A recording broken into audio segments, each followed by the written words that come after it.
The sacred breath. Often during my meditations, I make reference to the sacred breath. I have everyone take a deep breath in of the sacred breath, and then I have them release it with a sound. The sound may be a simple ah, or even a chant like om. The act often resembles a big sigh. The breath, or sacred breath, is a crucial element in most spiritual practices. In Hinduism and ancient Sanskrit traditions, the breath is referred to as prana, also meaning life force, vital principle, and as cosmic energy permeating the universe. It is a crucial element in yoga, martial arts, and medicine. In Zen Buddhism and Taoism, the breath is referred to as life, the life force, the source, chi or ki. Oftentimes, stirring up and development of the elixir or belly is encouraged for better health and even immortality. This area is also referred to as the Dantian in Tai Chi Chuan, Qigong, and Kung Fu. In Eastern practices, when one inhales qi, one does so into the lower belly, expanding it, and upon exhaling it, the belly contracts like a bellows. Thus, qi may be stored in the dantian and unleashed and manipulated during various internal and external martial arts exercises. Needless to say, the sacred breath is indeed sacred, and an important element in most, if not all, spiritual practices. I will sometimes give a shortcut to meditation for my students. If, during the day, one simply cannot, because of lack of privacy, for example, make the time for meditation, I encourage the inhaling of the sacred breath and then releasing it.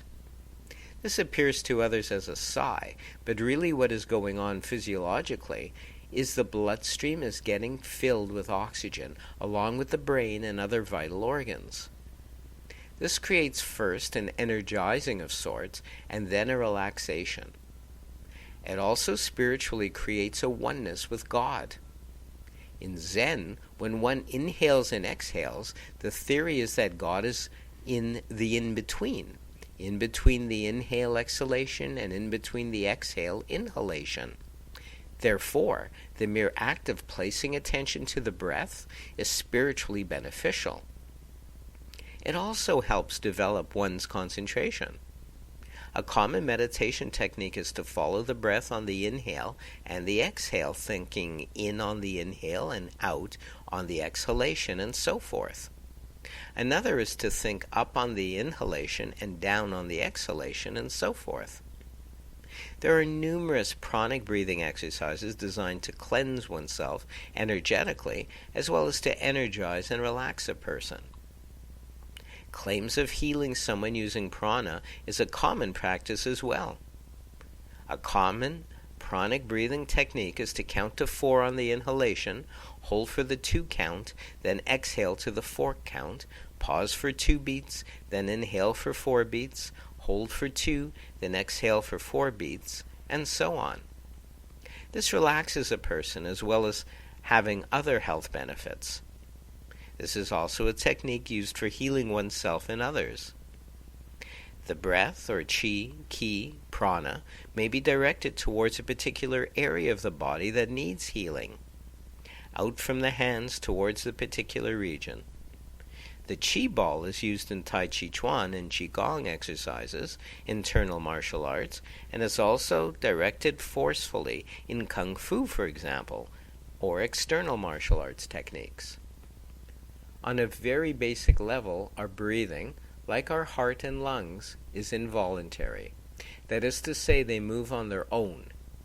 Without breathing, oxygen could not get to our lungs, heart, brain, cells, etc., and death would be imminent. Therefore, on a base level, our breath is crucial. Supernatural and superstitious attributes have been given to the breath as well, where in folklore, for example, creatures would come at night in spirit form, sit on our chest, and inhale our breath, thus taking it and our life away from us. Of course, one prefers to keep to the healing and healthful aspects of the breath. Another example is its use in hypnotherapy as a focusing tool. The subject focuses on his or her breath, the in and out, so to speak, on, repeatedly for minutes, with eyes shut and focused upward. This creates a relaxation sensation and, combined with the droning on of the hypnotherapist's voice and visualizations given, gently lulls the patient into altered state. Then, whatever the therapist suggests will go deeper and deeper into the patient's subconscious mind until it eventually takes hold. This is very useful for altering unwanted behaviors such as smoking or overeating, or even helping fix low self-esteem and self-worth. The same techniques may be applied to Western meditation as opposed to Eastern, mystical or contact meditation, as both self-hypnosis and meditation may access the same levels of a person's mind. The choice of meditation or hypnosis is purely a personal preference and what one feels more comfortable with. Thus we can see the mystical as well as the clinical applications of the breath, and when applied properly, may provide one with a higher quality of life.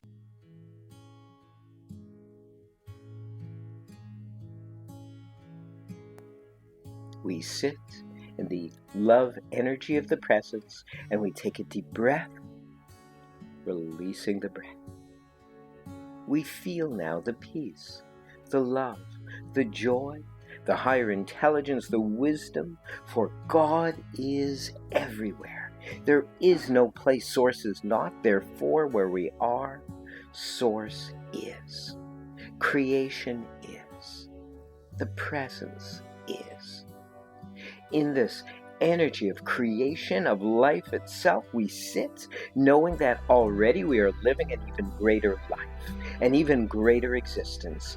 Already we are living a life of infinite wisdom and infinite possibilities. Already we are living in perfect wholeness and health even now. And we are grateful. Infinite joy, infinite wisdom is working through us now as us and forevermore.